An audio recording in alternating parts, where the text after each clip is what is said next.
Welcome to the Holistic Kid Show. My name is Zane. My name is Abdullah. And my name is Imad. So we're the Holistic Kids here to educate us kids from the inside out. Junk food, negativity, chronic stress, lack of sleep, toxins in our environment. Our lifestyles are killing us, destroying our immune system, destroying our planet, destroying our future. When we started this podcast 3 years ago, there was a lot to talk about the immune system. So now that things are a lot better, does the immune system even still matter? Well, humans encounter bacteria, viruses, fungi, whether harmful or not, in our everyday routine. Despite being in constant contact with even harmful pathogens, the majority of us are still functioning pretty well, all due to our immune system. So yes, because we need our immune system all the time, without our immune system, we would actually be in a lot of trouble. And our immune system is reflective in how we treat it. So we can feed our immune system right way or the wrong way. Wait, our immune system eats? Really, how? Well, today is our 3-year podcast anniversary, and today we have an amazing guest with us today. Dr. Jeffery Bland. Dr. Jeffery Bland is an internationally recognized leader in the national medicine field. He has co-founded the Institute for Functional Medicine in 1991 and is also known to many as the father of functional medicine. Over the past 35 years, Dr. Bland has traveled more than 6 million miles, teaching more than 100,000 healthcare practitioners in the U.S., Canada, and 50 other countries about functional medicine. Dr. Bland has also authored several books about nutritional medicine, and both for the healthcare professional and for the general public. And he is also the principal author of over 120 peer-reviewed research papers on nutritional biochemistry and medicine. And we also love his new company, Big Bold Health. The Himalayan Tartari buckwheat is so delicious, right, Zen? Yeah, it's amazing. We use it for like pancakes, cookies. Well, thank you so much, Dr. Bland. We are so honored for you to join us today. Well, I actually feel the honor of being able to join you three. You're stars, and what you're doing is right exactly where it needs to be done, and that is with people who are really looking for the rest of their lives to be healthy, to be happy, to help others, to be productive, to not be sick, to be waking up every morning feeling like ready to go, ready to challenge the world and be successful. And that starts with the ages that you all are on to make that path a really good path to health. Thank you. Well, you have changed so many lives and obviously changed our lives as all of you, because our mother learned so much from you. So we now try to share with this, now we are trying to share with this world. So where did it all start? We would love to hear your point. It started for me probably just like it started for the three of you. And that is my mother was extraordinarily dedicated to things that she'd learned from her mother about nutrition. And when she went to her doctor, and her doctor would not talk about nutrition as part of her health, she would be very upset. She would say, how can that doctor give me certain information if they don't consider my diet? They don't even ask me about my diet. So my sister and I grew up with a mother that said, we have no sweets, we have no soft drinks, we have no white bread. We eat vegetables and fruits every day. We have whole grains. We make our meals at home. We learned how to cook, both my sister and I.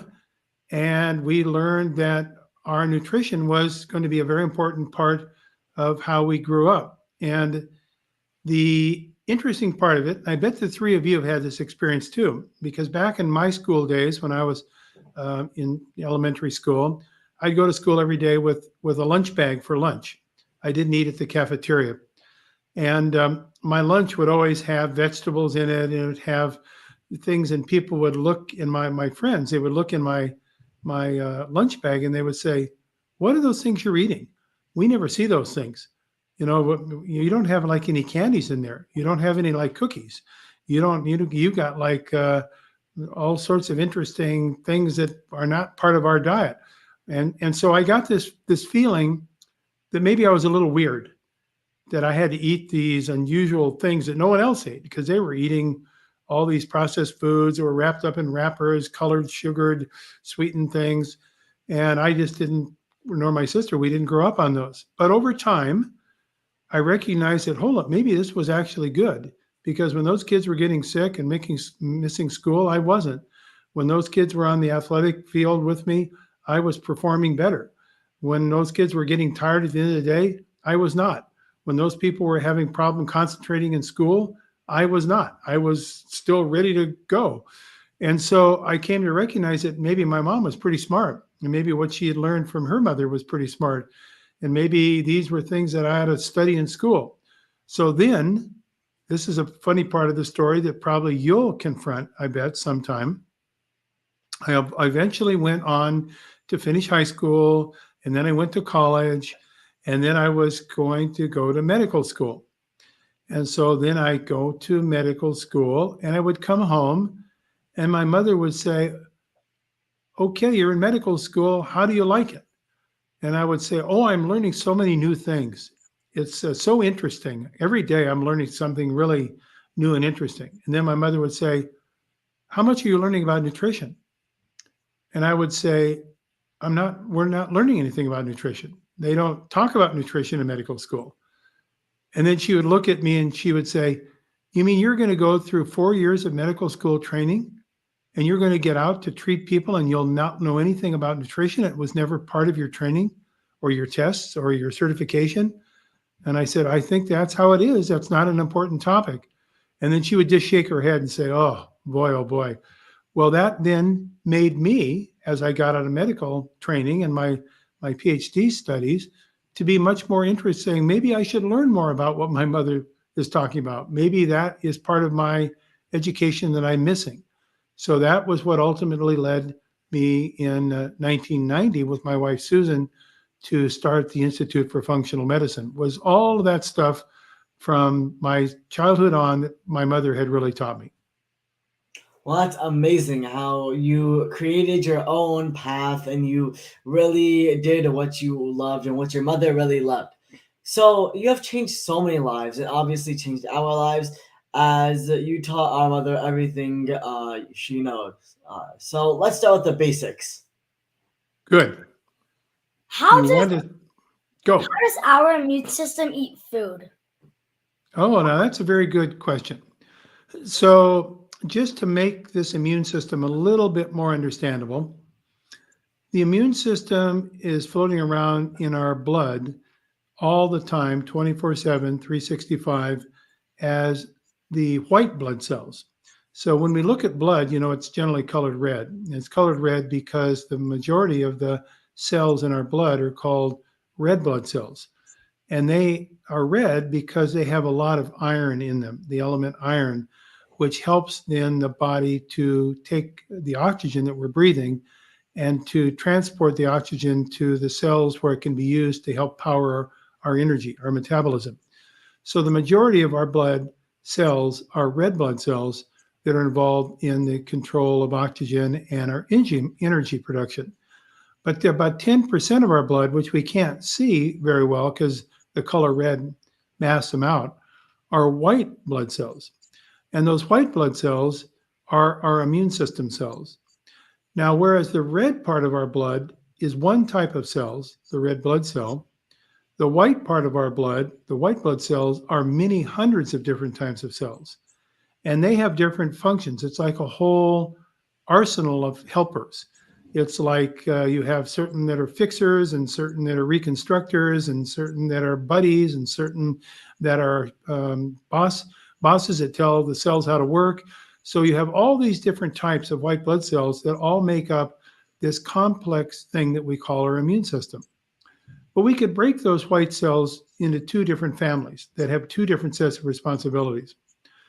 One cell type are those that are called our first line of defense. So if we're exposed to a infection, the first type of blood cells that will meet that infection and hopefully do battle with it are these called innate immune cells. and they have a certain personality that allows them to do battle with viruses or bacteria or fungi, things that might create an infection. The second type of white blood cells, the second family, are called the adaptive immune system. And the adaptive immune system cells are those that remember what we have been fighting, and they develop a memory effect that are called antibodies. Those are the things that produce long-term immunity. Like if we get a vaccination or we get immunized, what we do is we create a specific type of this second type of white blood cell that remembers that it was once infected, and it can go to battle quickly if we get re-exposed. So that's our long-term immunological memory.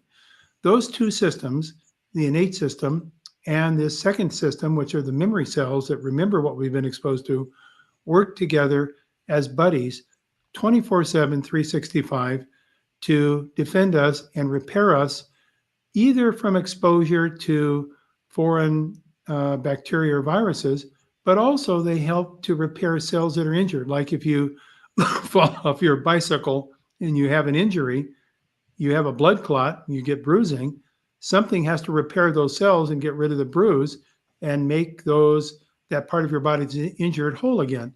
And your immune cells are part of that process. They go into where you have damage, they get rid of the damage, and they help the body to repair itself by making new fresh cells. So the immune system is in every part of our body. It's in every organ of our body, and it does jobs from the brain to the heart to the stomach to the liver. The immune system is all over our body doing this seek and reconnaissance system to see if we can maintain a level of high-level health when there are things out there that are always trying to injure us. And if we don't have an immune system, then they can take charge. They can win the battle. So people that end up having a lot of infections, or people that get wounds or injuries and they don't heal very well, or people who have problems with different functions of their organs, like their liver or even their brain, may be suffering from a problem of their immune systems.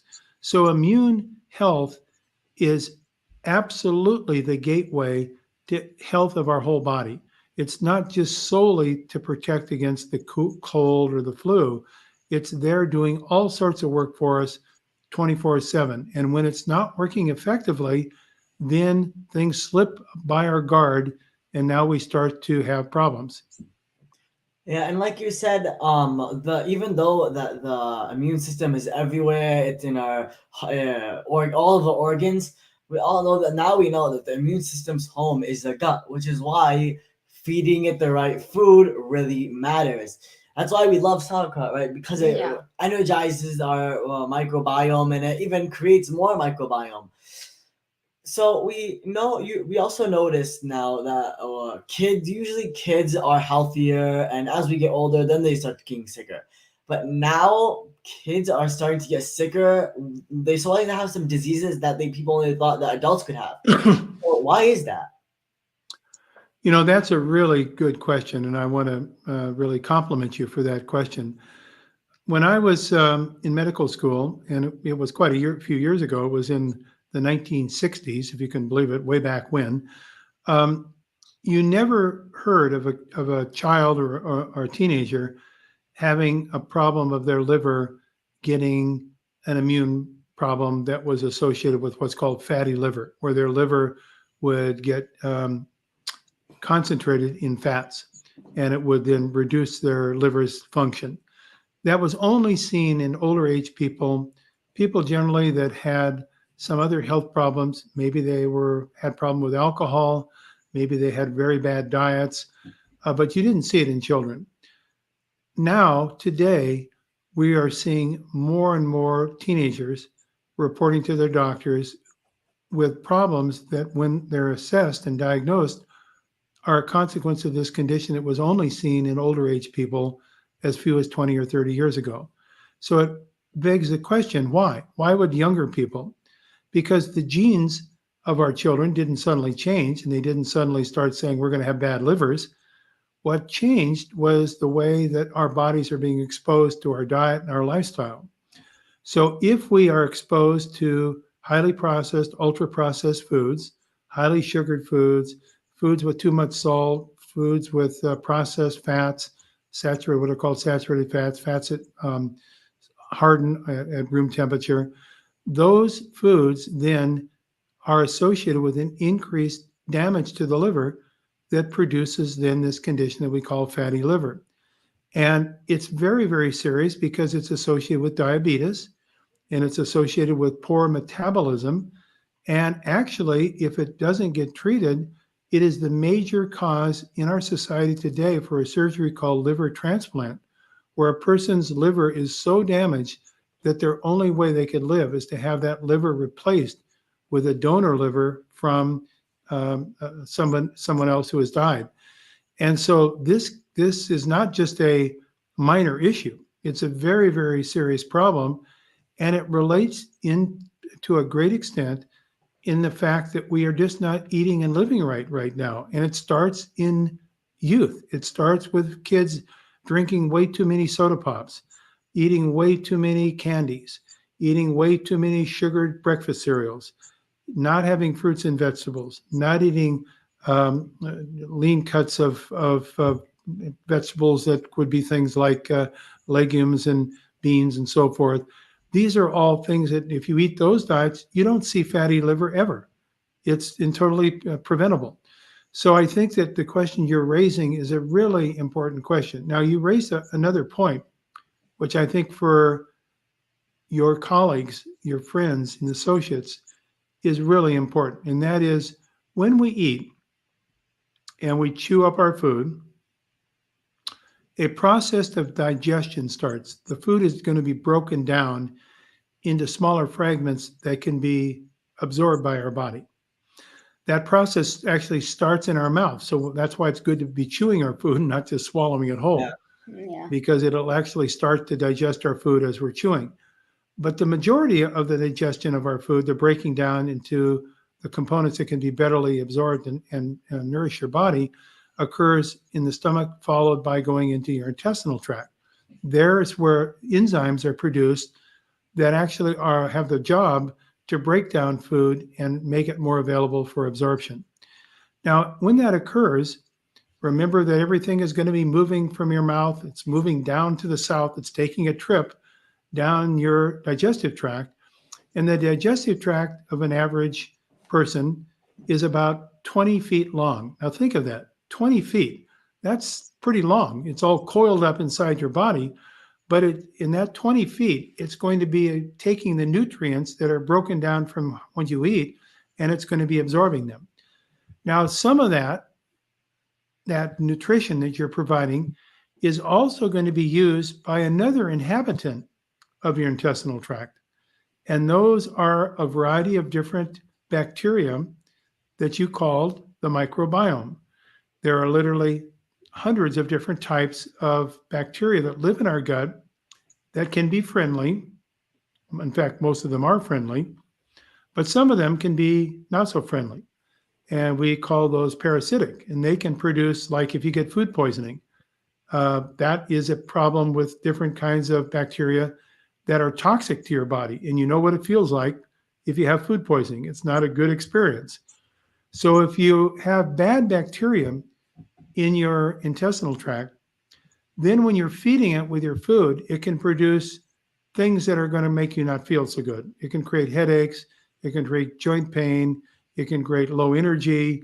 It's a contributor to not feeling your best. So those are what we call microbiome disturbances or dysfunctions. Now, how do you get over them? Well, it's the same thing that I said before. You eat the right foods that are high in fiber. Yeah. They're not overly processed. They don't have a lot of sugar. They don't have a lot of rendered fats in them.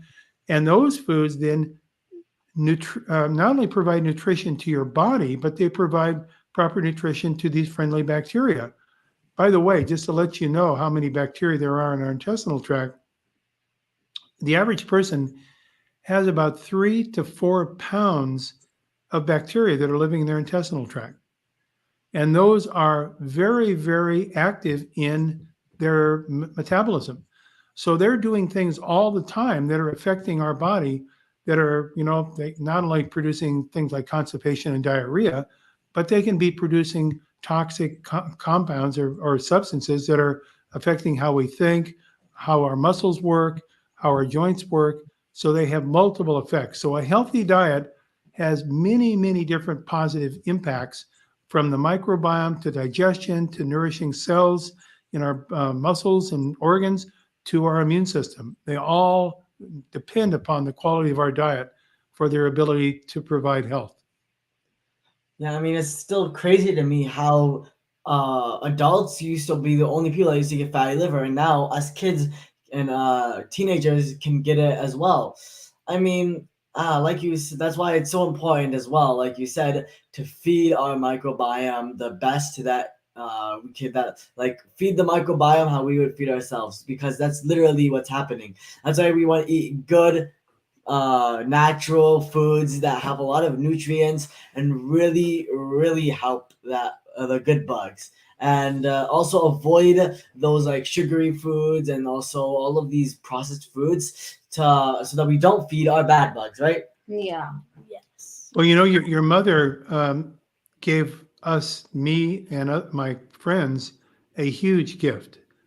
We were overwhelmed with the joyous gift that she gave us, which was one of the meals that she prepares for all of you, which Yeah. was this extraordinary meal that was like the feast of all feasts. And it was all natural. It was beautiful. It was different colors. It was different tastes and different spices. But there was nothing in that meal that didn't properly nourish our microbiome or our immune system. And I'm thinking, if only we could make that so that everybody could see the value and have the benefit. Now, we can't have your mother running all around the world, but we can have you be her ambassadors telling her story, because it was so powerful for the doctors at our meeting where she shared this magnificent feast that was tasty, filling, good nutrition, and I could see I had a smiling immune system after I consumed it. Hmm. So how can we kids take care of our immune system so that it can take care of us? That's a really, really great question. And you are quite the ambassadors of this new opportunity for health. So I think there's some very simple things that we can start with. The most simple thing of all, I believe, for children particularly, and I know it doesn't relate to you, but I'm talking about maybe other children, is to give up sweetened beverages. And so that means soft drinks. That means a lot of fruit juice.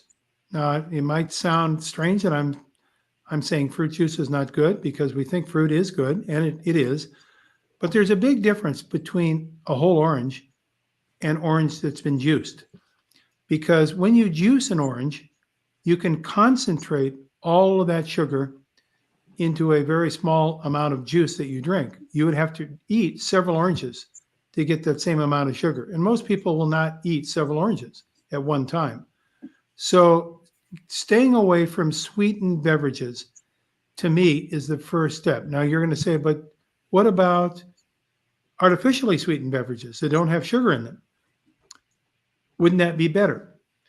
And the answer is it may be slightly better, but we're now finding that actually even artificially sweetened beverages have an adverse effect on the microbiome, which we just talked about, and our body's control of our sugar in our blood.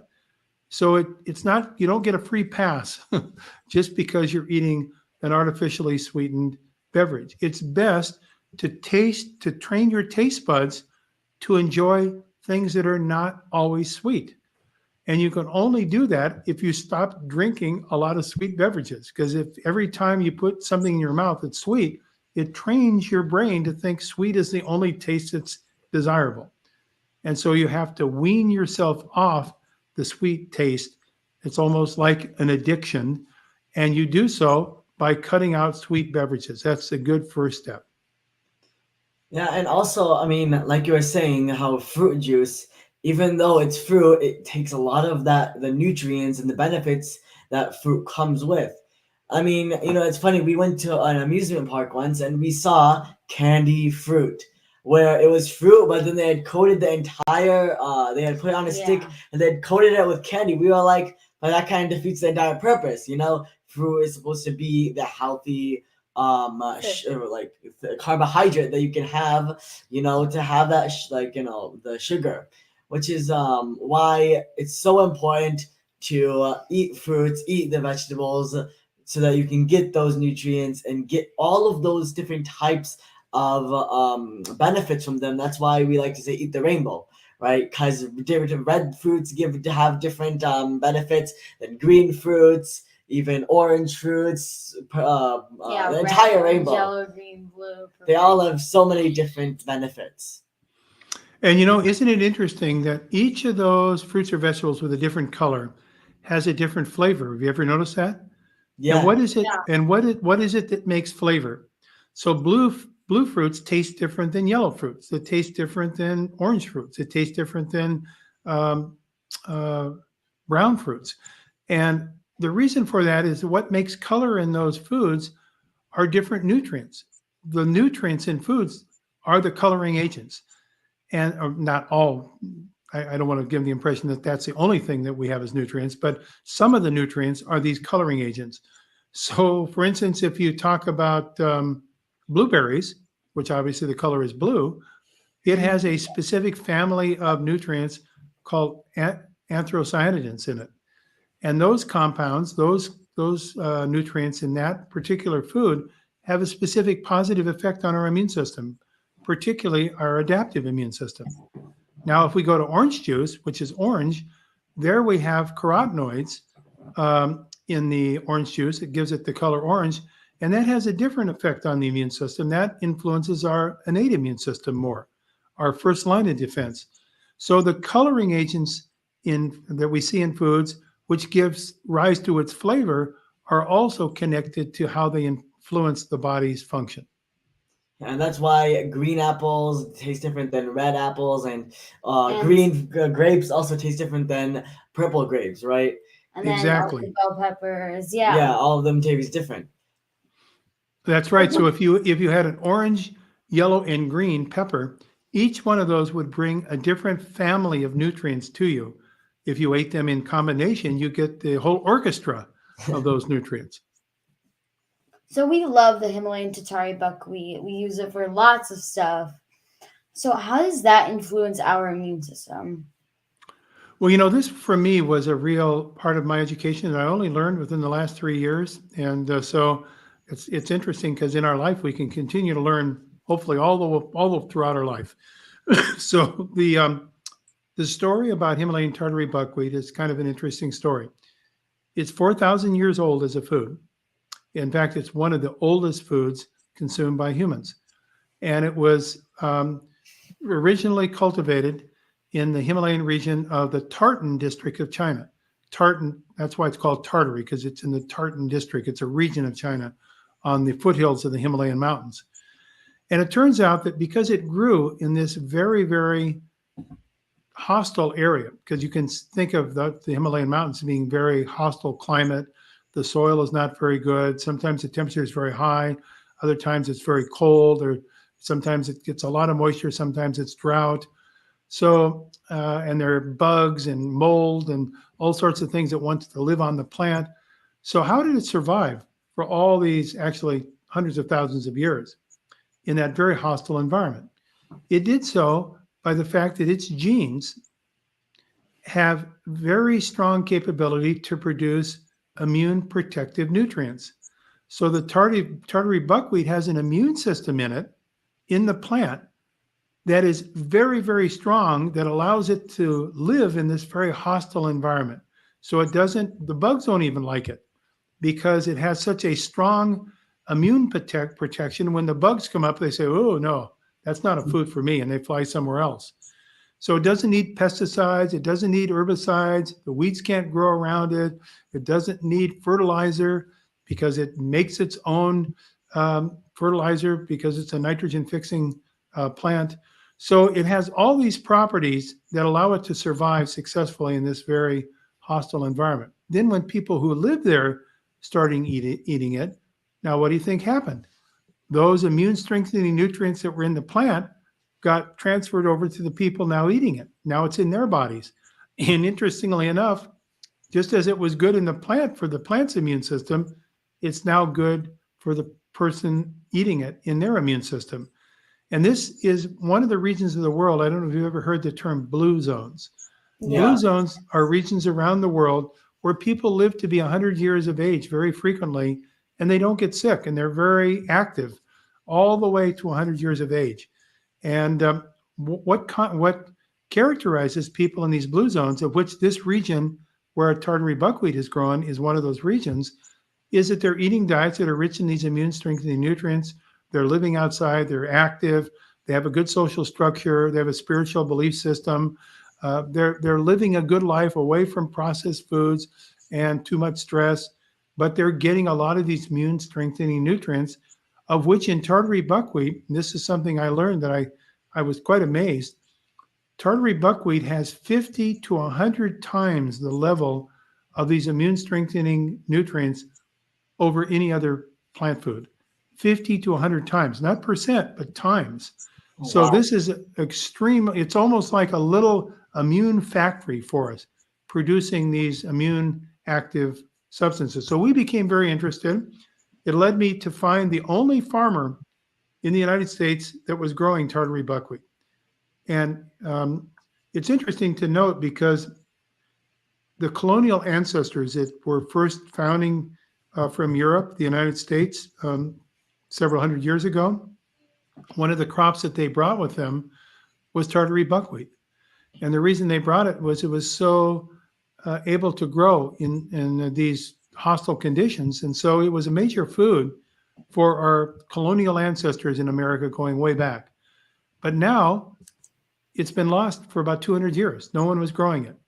And you might ask why. Probably many reasons.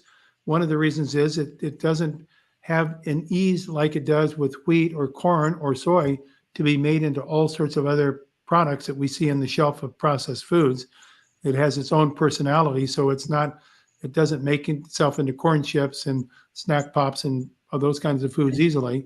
Yeah. So the tartary buckwheat then was only grown by this one farmer that we could find, who is in upstate New York, who is a former research agriculture professor from Cornell University in Ithaca, New York.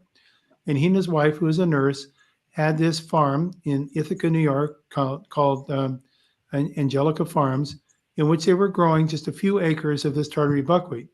So we formed a friendship with them, and we got very interested, and we said, well, why don't we see if we can bring this product back to the United States, because we need more immune active foods. Maybe we could reintroduce it back into the United States. So we became very close friends. We got other farmers that were interested, who are organic farmers, to say, okay, we'll try to grow it ourselves. If you'll give us some of the seed, we will try to grow it on our land. Now we have several hundred acres that are being grown by farmers in upstate New York. And we brought back organic Himalayan tartary buckwheat as a crop into the United States for the first time in 200 years. And now we have chefs, and we have a food lab, and we're making recipes. And on our website, which is called Big Bold Health, one can find all sorts of information about tartary buckwheat. And I'm very excited because we started to use an artisanal miller to mill our seeds. By the way, this is not a grain, it's a seed. It has no gluten in it. It is not related to wheat at all. And when it's made into flour, it can be made into many different things. One of the favorites are pancakes that are very, very tasty, and they have a very good effect on blood sugar. We have become, as we brought this back into the marketplace, the #1 product on Amazon selling a unique gluten-free flour. So now people are starting to rediscover it, and we're very excited. When we started this with Big Bold Health, we didn't know if people would be interested or not, but now we're starting to see a revolution with Himalayan tartary buckwheat. Well, that was yes, that was amazing. Amazing. Amazing. Oh, thank you.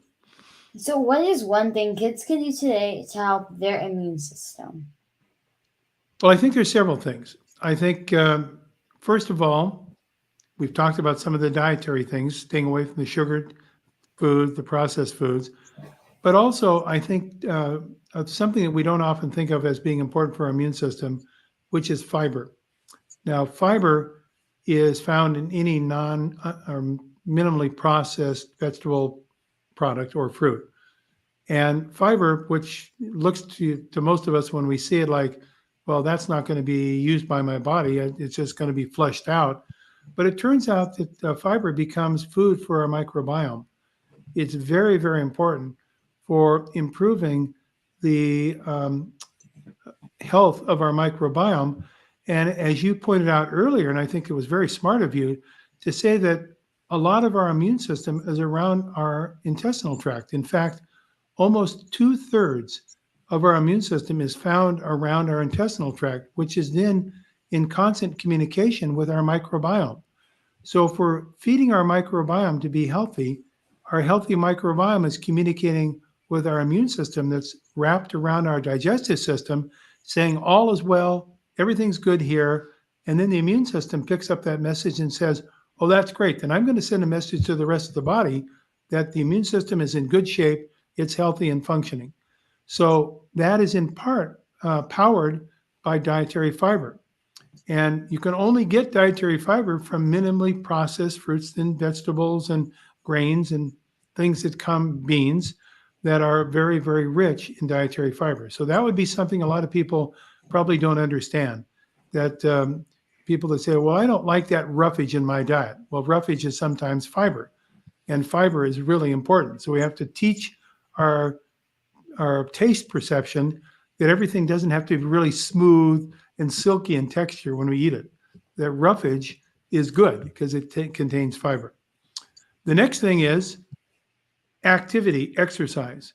We now know that the immune system is powered up by exercise. So we don't want people just being couch potatoes, sitting around playing video games, only doing social media on TikTok.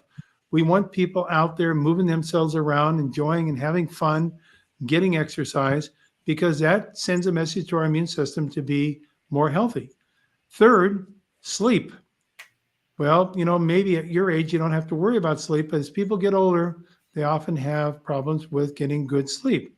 Sleep is really important because it's a time that our immune system replenishes itself. So if you're not getting good sleep or you're getting interrupted sleep, then your immune system never gets to rest and have a chance to replenish or rejuvenate itself. So that would be my third tip. My fourth tip is the quality of your relationships, your friends, your family, how you think about yourself. If you have a really good positive self-image, if you have a loving family, you have a lot of friends, you have a community, you feel like you're valued, those are things that are strengthening your immune system. Now you say, well, how does that work? How would my relationships with other people have an effect on my immune system? It's because your immune system picks up information from the quality of living. It picks up that information that you're sending to it by whether you're sad or happy, or you feel excited, or you feel depressed.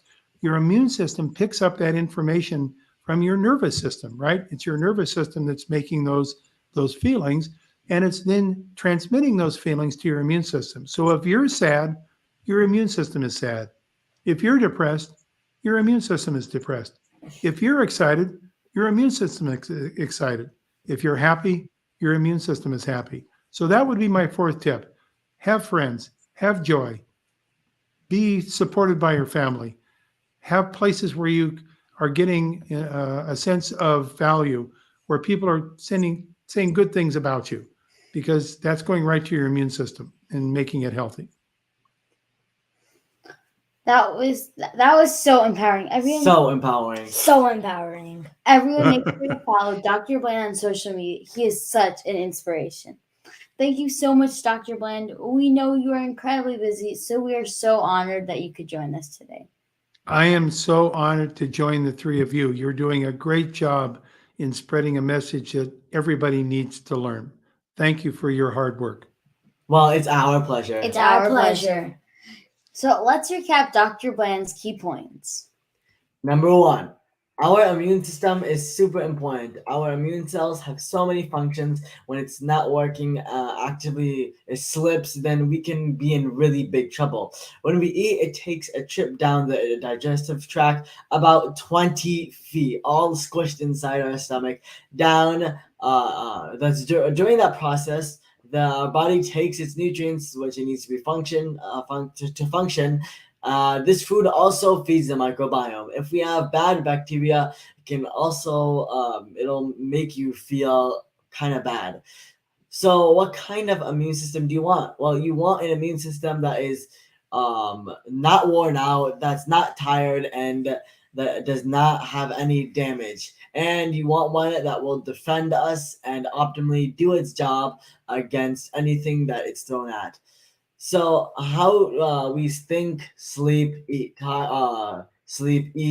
toxins that affect immune system renewal. Food is not just food; it is a power, information, and it can literally transform our biology. And but most importantly, good, pure, real food can be immune rejuvenating. So, I can hardly wait to have my grandkids listen to your summary. That is beautiful. so let's start with these simple things.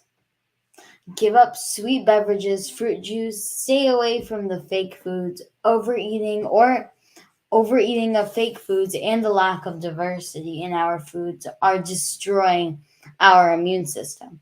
We need to stick with a diet that is easier to digest and eliminates without burdening the immune system. So, what foods are those? Real foods, like fiber, healthy fat, clean protein. But most importantly, we need to be eating the rainbow. Each color has the specific positive effect on our immune system. The color in our food are connected with how they influence our immune system. Remember to eat fermented foods and eat diverse foods. A diverse blend of plant foods is important for our microbiome. We love adding spices to our foods.